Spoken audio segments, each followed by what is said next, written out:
Jofra Archer পাকিস্তানের বিপক্ষে দ্বিতীয় টি-20-তে ব্যাট হাতে 4 বলে 12 রান করেছেন। না, এটা আসল খবর আসলে না। ব্যাট হাতে ভালো করলেও মূল দায়িত্বটা তার বল হাতেই, সেটা সামলেছিল ঠিকঠাক। 1 বছরেরও বেশি সময় পর ক্রিকেটে ফিরেই বল হাতে 4 ওভারে 28 রান দিয়ে 2টা দরকারি উইকেট তুলে নিয়েছেন, রেখেছেন ইংল্যান্ডের 23 রানের জয়ে বড় ভূমিকাও। ক্রিকেটের জন্মভূমি ইংল্যান্ড, একেবারে শুরু থেকেই তাদের বোলিংয়ের স্ট্রেংথের জায়গাটা ছিল পেস বোলিংয়ে। Sir Ian Botham, Bob Willis, Darren Gough, Steve Harmison বা হালের জেমস অ্যান্ডারসন বা স্টুয়ার্ট ব্রড, নাম বলে আসলে শেষ করা যাবে না। যুগে যুগে কোয়ালিটি পেস অ্যাটাক সবসময় সাপোর্ট জুগিয়েছে ইংল্যান্ডকে। তবে গেল 1 দশকে সে অর্থে কি দুনিয়া কাঁপানো কোনো পেসারের দেখা মিলেছে ইংল্যান্ড দলে? হ্যাঁ, ক্রিস ওকস, স্টিভেন ফিন, মার্ক উড কিংবা ক্রিস জর্ডানরা নিয়মিত ভালো বোলিং করেছেন, দলের চাহিদা মিটিয়েছেন, কিন্তু সে অর্থে পেস বোলার বলতে প্রচলিত অর্থে আমরা যা বুঝি, অর্থাৎ প্রতিপক্ষ দলের ব্যাটারদের ভয়ে জবুধবু করে দেওয়া বোলার, সেরকম পেসার কিন্তু নিকট অতীতে ইংল্যান্ডে দেখা গেছে কেবল একজনকেই। ঠিকই ধরেছেন দর্শক, তিনি জফরা আর্চার। সাদা পোশাকে 13 ম্যাচে 31 গড়ে 42 উইকেট, ওয়ানডেতে 21 ম্যাচে 22-এরও কম গড়ে 5-এর কম ইকোনমি রেটে সমান 42টা উইকেট, আর টি-20-তে 16 ম্যাচে 23.60 গড় আর 7.61 ইকোনমি রেটে 20টা উইকেট। এই তো 5 বছরের ক্যারিয়ারে সব ফরম্যাট মিলিয়ে খেলতে পেরেছেন সাকুল্যে 50টা ম্যাচ। বারে বারে ইনজুরির হানায় একেবারেই সুবিধা করে উঠতে পারেনি আর্চার।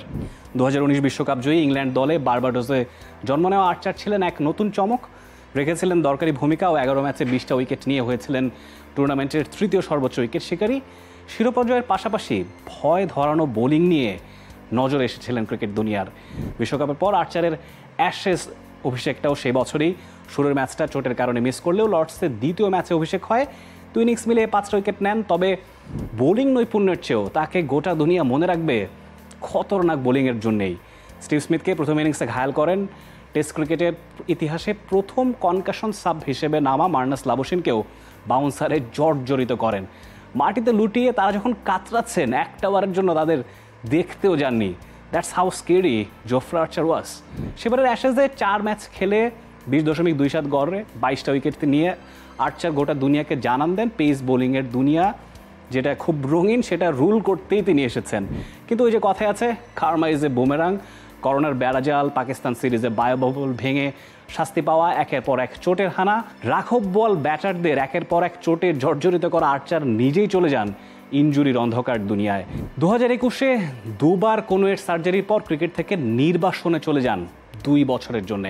2022-এ ফিরে এসেই আরও একবার ব্যাক স্ট্রেস ফ্র্যাকচারের কারণে আরও একটা গ্রীষ্ম ক্রিকেট থেকে দূরে থাকতে হয় তাকে।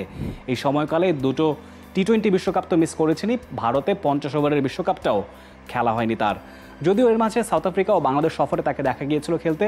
2023 সালের অ্যাশেজটাও তিনি মিস করেছিলেন আরও একবার সেই পুরনো কোনোয়ের চোটে পড়েই। একটা সময় ওয়েস্ট ইন্ডিয়ান পেসারদের দাপটে কাঁপত গোটা দুনিয়ার ব্যাটাররা।